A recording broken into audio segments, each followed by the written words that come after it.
Arranca la pelota que queda adelantada, la jugadora que la pelota que queda suelta, saca dispara al marco. Ahí el defensa primero, lo baja con mucha elegancia, la va buscando el número 13, una patada alta y se queda el jugador en el piso, que dice el árbitro, una jugadora que queda en el piso, que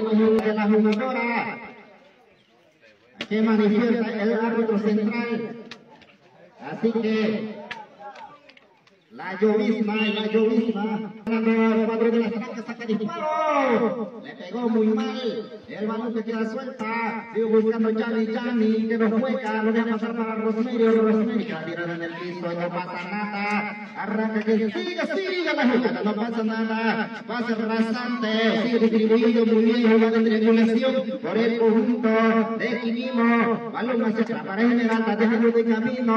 arranca Esmeralda, no saca disparo al marco, ahí queda la pelota que queda suelta, va a hacer disparo, ¡golazo!